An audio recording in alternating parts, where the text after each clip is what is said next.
Former Vermont Governor Howard Dean ran for president back in 2004 and served as chair of the Democratic National Committee. Governor Dean, good to see you. Good morning.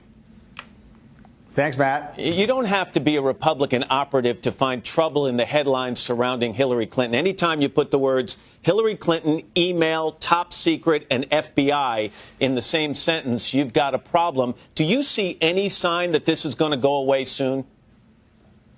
Well, look, I think it's great that the server's in the hands of the Justice Department. It's a lot better than having it in Trey Gowdy's hands, which is a partisan investigation committee. Look, this kind of coverage is what the Republicans want. The only thing you didn't say that's in the Republican talking points is using the word criminal. There's nothing criminal about any of this. She never did mail classified information, not labeled as such. I think she's been completely truthful. And this is an attempt by the Republicans to smear the front runner early on. It's a classic. This is going on since Whitewater and Vince Foster, and this is just another version of this. But you know that if you look at polling, Governor, there are people who say that trust is a problem when they look at Hillary Clinton. How does she convince them that this isn't just another example of exactly what they fear? Another example of exactly what they fear is exactly what the Republicans are trying to do. They've been doing this to Hillary Clinton back since before her husband was president. I think this is going on the right course. I think having the server in the hands of an impartial investigator, which is the Justice Department of the United States, is going to be fine because it's going to show that there was no criminality, that there was nothing that she sent that was identified as classified or top secret, right, and that this, in fact, is nothing but a partisan witch hunt, and that's what it is. And I think it's too bad, but I think we'll get through it, and I think it's heading in the right direction. If I had told you 6 months ago that Bernie Sanders would be leading Hillary Clinton in a poll in New Hampshire by about 7 or 8 points, would you have believed me? No.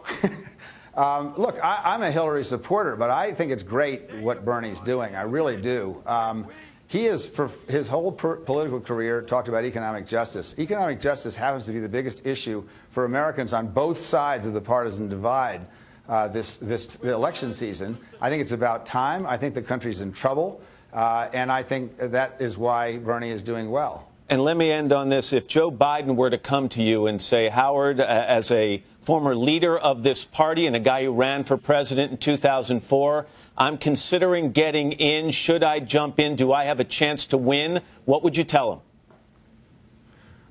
Well, look, I have a lot of respect for Joe Biden, and he's been a terrific vice president. The problem is that Joe Biden is a very good guy and probably has no appeal whatsoever to people under 35. The people under 35 elected Barack Obama president of the United States. That is a key part of the Democratic coalition, along particularly with Latinos and African Americans and Asian Americans.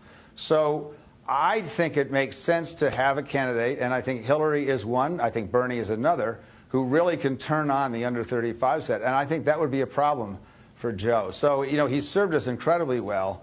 I just think that it's probably too late for that. All right, Howard Dean. Governor, it's always nice to have you. Thanks very much for your time. Thanks very much for having me on. I appreciate it. All right, and we should mention Chuck Todd's going to have an interview with Republican frontrunner Donald Trump.